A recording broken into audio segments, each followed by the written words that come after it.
આજની પ્રેસ વાર્તામાં તમામ ઇલેક્ટ્રોનિક્સ અને પ્રિન્ટ મીડિયાના તમામ સાથીઓનું હાર્દિક સ્વાગત કરીએ છીએ। જે રીતે છેલ્લા થોડા દિવસોથી ભારતીય જનતા પાર્ટીના શાસનમાં ભ્રષ્ટાચાર એ શિષ્ટાચાર બની ગયો અને એના પુરાવા બહાર આવી રહ્યા છે, એના કૌભાંડો બહાર આવી રહ્યા છે અને ભાજપના નેતા અને એમના નજીકના મળતિયાઓ આ કૌભાંડમાં સંડોવાયેલા છે। એમના આશીર્વાદથી જ આ ભ્રષ્ટાચાર ચાલી રહ્યું છે એવું ચારે તરફ હવે સ્વયંભૂ ગુજરાતની જનતા બહાર આવી અને પુરાવાઓ સાથે સરકારને પણ રજૂઆત કરી રહી છે અને વિપક્ષ તરીકે અમારી પાસે પણ આવી રહી છે। આજે ગુજરાતમાં ભ્રષ્ટાચાર શિષ્ટાચાર બની ગયો અને કોઈ પણ જાતના ડર વગર, કોઈની પણ શરમ વગર તમામ નીતિમત્તા નિયમોને નેવે મૂકી ને ખુલ્લેઆમ ભ્રષ્ટાચાર ચાલી રહ્યો છે। નરેન્દ્રભાઈ મોદી આજે દેશના વડાપ્રધાન છે અને એ જ સરકારના બજેટમાંથી જે મનરેગા માટે કરોડો રૂપિયા ગુજરાતમાં ફળવાય કે ગુજરાતના સામાન્ય લોકોને પોતાના ઘર આંગણે આ કાયદા હેઠળ 100 દિવસ રોજગાર સુનિશ્ચિત થાય, એનું સ્થળાંતર અટકે, એના પરિવારની આર્થિક સ્થિતિ સુધરે, એવા ઉમદા હેતુ સાથે યુપીએ ગવર્મેન્ટથી આ કાયદો લાગુ કરવામાં આવ્યો અને આજે નરેન્દ્રભાઈની કેન્દ્ર સરકારમાંથી કરોડો રૂપિયાનું બજેટ ગુજરાતને ફાળવવામાં આવે છે।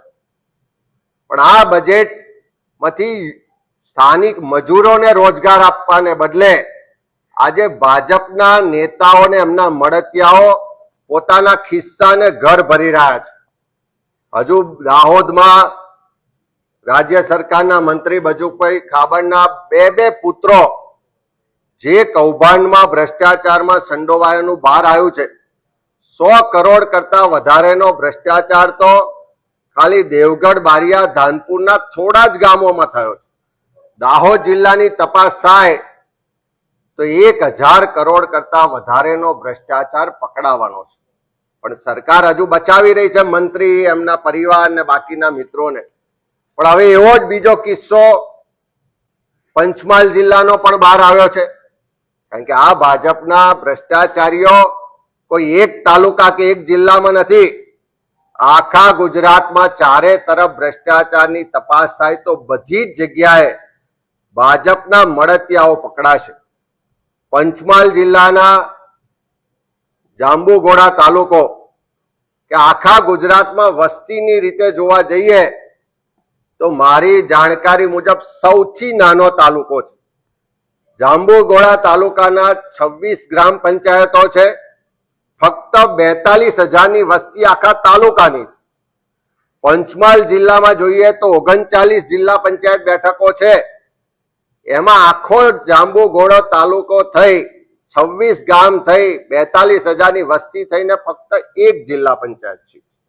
એટલે આપણે જે વાત કરવા જઈ રહ્યા છે, આખા ગુજરાતનો સૌથી નાનો તાલુકો, એક જ જિલ્લા પંચાયત સીટમાં સમાવેશ થાય એવી 42,000ની વસ્તી વાળો તાલુકો, અને એમાં મનરેગા યોજનામાં ખર્ચ કેટલો થયો મારી પાસે આંકડા છે 2021-22 થી 24-25 સુધીના, અને આ જાંબુઘોડા તાલુકામાં જે મનરેગા યોજનામાં કામો થયા એમાં લેબર અને મટીરિયલ પાર્ટ, મનરેગા કાયદાની જોગવાઈ મુજબ આ મજૂરોને રોજગાર આપવા માટેનો કાયદો છે, એટલે 60% રકમ ખર્ચ થવી જોઈએ લેબર પાર્ટમાં, એટલે કે મજૂરી કામ માટે, વેતન ચૂકવવા માટે, અને 40% રકમ ખર્ચ થવી જોઈએ મટીરિયલ પાર્ટ માટે। પણ આ જાંબુઘોડામાં કેવું થાય છે, 2021-22 ની વાત કરીએ તો જાંબુઘોડા તાલુકામાં ખર્ચ થયો 54 કરોડ ને 39 લાખનો, અને એમાં 21% લેબર પાર્ટ હતો અને 79% મટીરિયલ પાર્ટ હતો।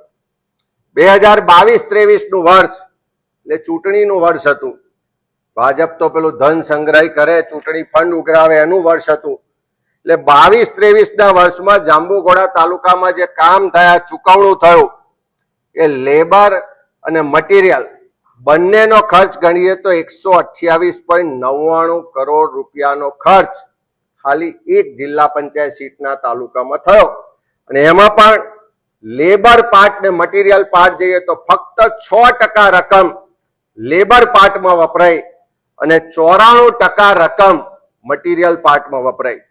એ જ રીતે 23-24 નું વર્ષ એમાં આ તાલુકામાં ખર્ચ થયો 69 કરોડ ને 45 લાખ રૂપિયાનો અને એમાં રેશિયો 19% લેબર પાર્ટ અને 81% મટીરિયલ પાર્ટ. એવી જ રીતે 24-25 નું વર્ષ એમાં ખર્ચ થયો 40 કરોડ ને 38 લાખ રૂપિયાનો અને એમાં જે રેશિયો હતો 42% લેબર પાર્ટ ને 58% મટીરિયલ પાર્ટ. એટલે 4 વર્ષમાં એક પણ વર્ષ 60-40 નો રેશિયો મેન્ટેન કરવામાં આવ્યો નહીં. આખું ટોટલ કરીએ તો 4 વર્ષમાં ગુજરાતના સૌથી નાના તાલુકામાં 293 કરોડ રૂપિયાનો મનરેગામાં ખર્ચ કરવામાં આવ્યો અને એ પૈકી આખું લેબર ને મટીરિયલ નો રેશિયો જોઈએ તો ફક્ત 22% રકમ લેબરમાં એટલે કે મજૂરોને ચૂકવવામાં આવી, 78% રકમ મટીરિયલ ખાતે ખર્ચ કરવામાં આવી. આ એક તાલુકામાં કેવી રીતે થાય છે? આખા જિલ્લાનું પણ જોઈએ કે ભ્રષ્ટાચારનું પંચમહાલ જિલ્લાનું જે કેન્દ્ર બિંદુ છે એ આ જાંબુઘોડા તાલુકો કેવી રીતે બન્યો? કારણ કે અત્યારે ભારતીય જનતા પાર્ટીના પંચમહાલ જિલ્લાના જે પ્રમુખ શ્રી છે એ આ તાલુકામાંથી આવે છે. એમના આશીર્વાદથી આ બધું થયું હોવાની ત્યાં લોકોની રજૂઆત ને ફરિયાદો છે. મને જે લોકો રજૂઆત ભાજપના પણ ઘણા બધા મિત્રો આપી ગયા છે પુરાવા, એ બધાનું કહેવું છે કે આખા જિલ્લાનું ભ્રષ્ટાચારનું કેન્દ્ર બિંદુ આ જાંબુઘોડા તાલુકો છે. એ કેમ કે છે? કારણ કે આખા જિલ્લામાં 4 વર્ષમાં મનરેગા યોજનામાં જે મટીરિયલ પાછળ ખર્ચ કરવામાં આવ્યો એમાંથી સૌથી વધારે રકમ જાંબુઘોડા તાલુકામાં થઈ. આખા જિલ્લામાં બધા જ તાલુકામાં 2021-22 ના વર્ષમાં મટીરિયલમાં 110 કરોડ રૂપિયા ખર્ચ કરવામાં આવ્યો. એ વર્ષે જાંબુઘોડા તાલુકામાં એમાંથી 37 કરોડ રૂપિયા મટીરિયલમાં ખર્ચ કરવામાં આવ્યો. 22-23 ના વર્ષમાં આખા જિલ્લામાં 201 કરોડ રૂપિયા મટીરિયલમાં ખર્ચ કરવામાં આવ્યો.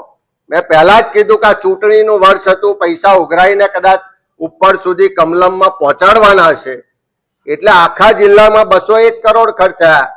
એમાંથી જાંબુઘોડા તાલુકામાં 109 કરોડ રૂપિયા મટીરિયલમાં ખર્ચાયા.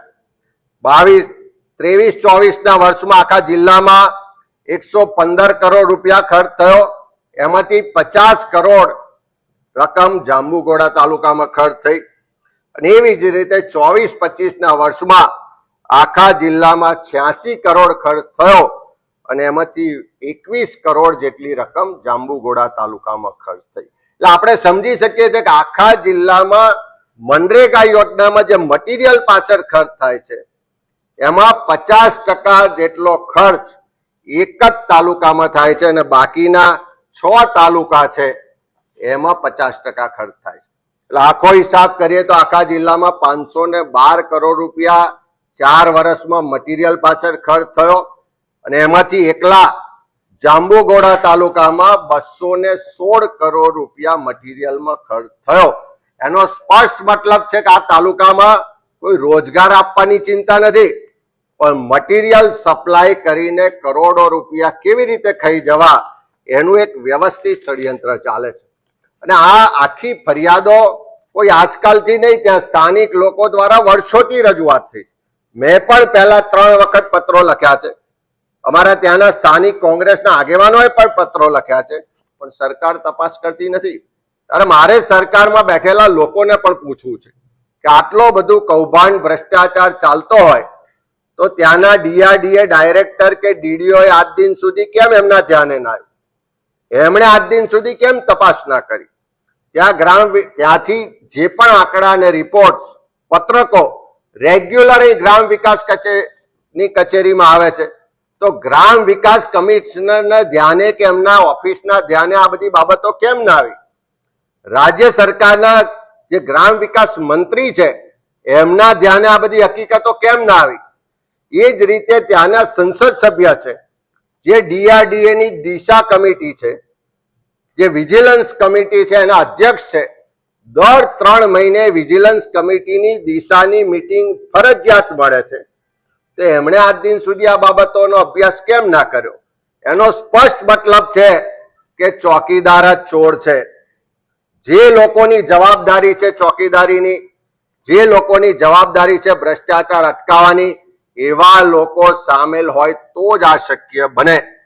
જે રીતે દાહોદ જિલ્લામાં બહાર આવ્યું, આ પંચમહાલ જિલ્લાની ફરિયાદો છે, ત્યારે કેન્દ્ર સરકાર તરફથી તો આપણા વડાપ્રધાન હમણાં 26 તારીખે દાહોદમાં આવે છે, ત્યારે એમને પણ મારે થોડી હકીકતો પહોંચાડવી છે.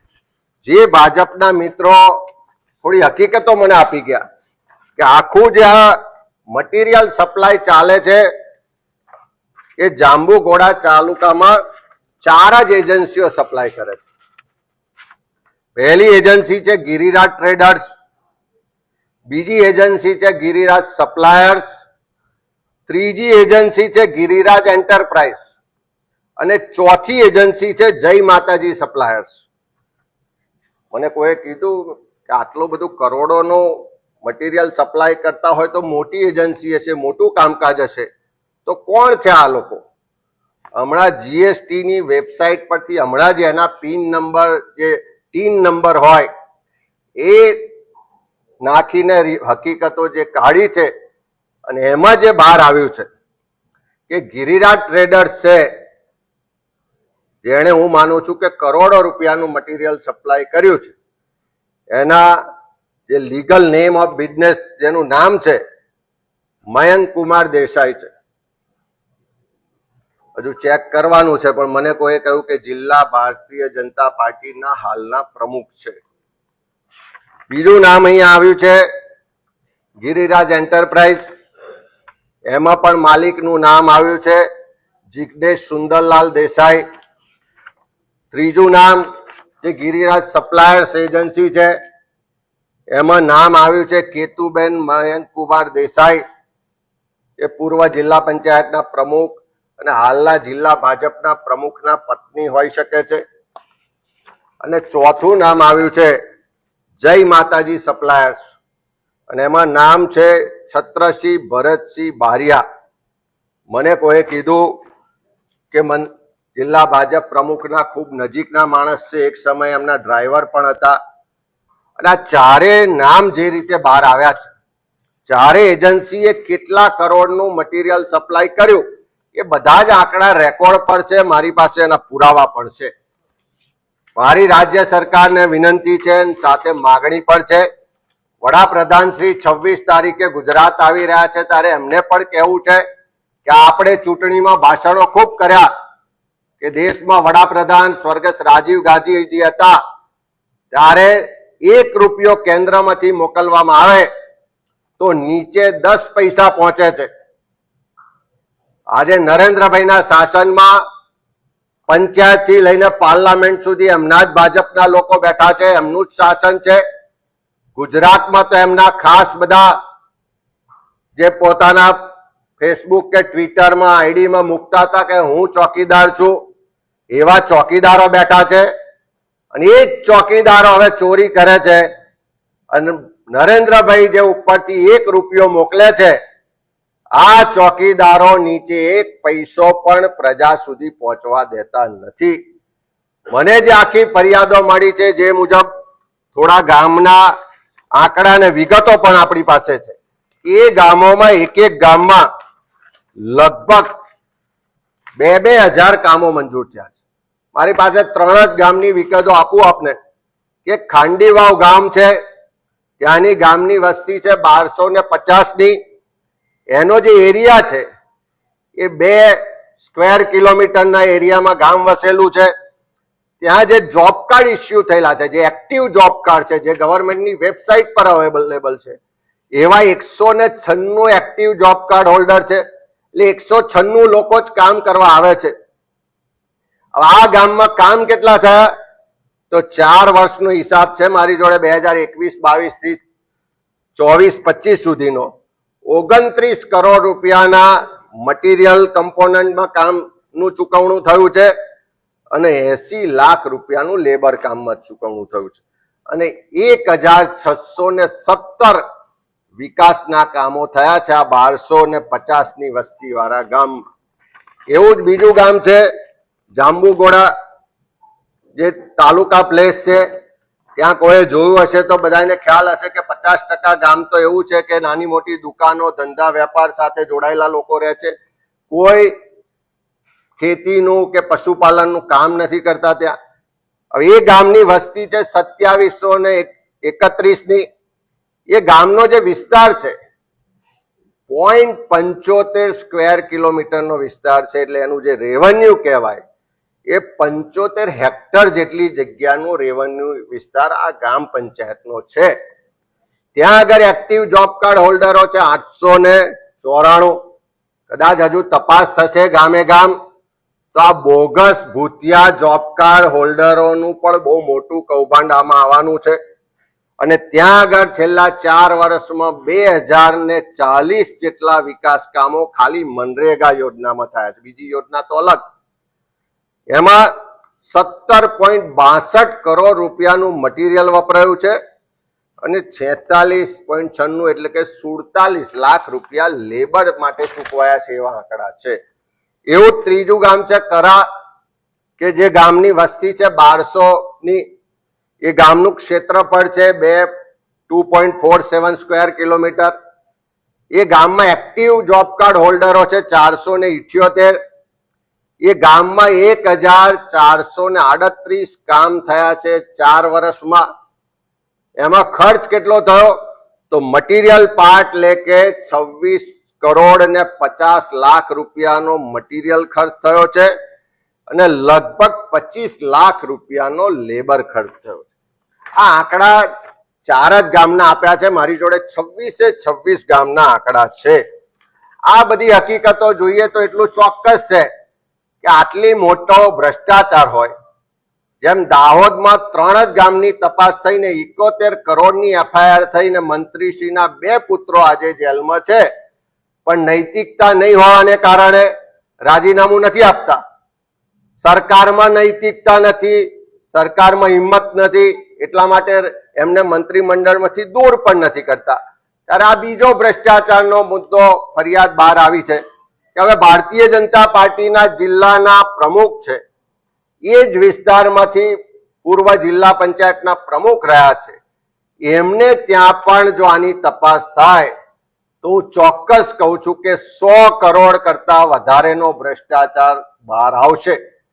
ત્યાં આગળ સ્થળ પર જે હકીકતો, ફરિયાદો મને મળી છે કે અનેક કામો એવા છે કે જેના સ્થળ પર એક પથ્થર પણ નાખવામાં નથી આવ્યો કે એક ઈંટ પણ મૂકવામાં નથી આવી ને બારોબાર એના ચૂકવણા કરવામાં આવ્યા છે. ત્યાં જેટલા લોકો વસવાટ નથી કરતા, પશુપાલન નથી કરતા, જેને ત્યાં પશુ જ નથી, એવા સેંકડો લોકોને ત્યાં કેટલ શેડ મંજૂર કર્યા છે એવા બતાવી અને એનું બારોબાર બિલ ચૂકવવામાં આવ્યું છે. અનેક જગ્યાએ ઓછું કામ કરીને વધારે કામના બિલો ચૂકવવામાં આવ્યા છે. ગુણવત્તાના પણ પ્રશ્નો છે.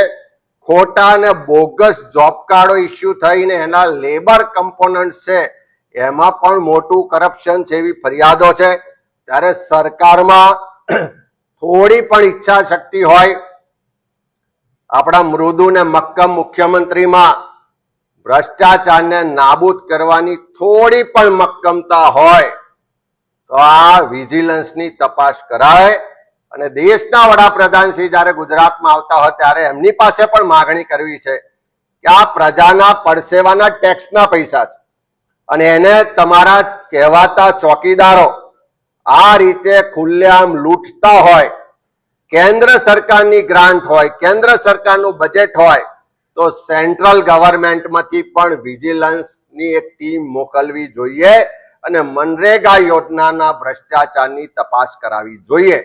જો સરકાર પારદર્શક હશે, સરકારની ઈચ્છા શક્તિ હશે, સરકાર ભ્રષ્ટાચારને નાબૂદ કરવા માંગતી હશે અને એમના જે મળતિયાઓ, એમના જે ચોકીદારો ચોરી કરી રહ્યા છે એની સામે કાર્યવાહી કરવા માંગતી હોય તો સરકારે તાત્કાલિક વિજિલન્સની ટીમ મોકલવી જોઈએ અને આ તમામ ભ્રષ્ટાચારના જે આક્ષેપો છે, પુરાવા છે, એની તપાસ કરાવવી જોઈએ અને જે પણ જવાબદાર લોકો હોય એને જેલના સળિયા પાછળ મોકલવા જોઈએ.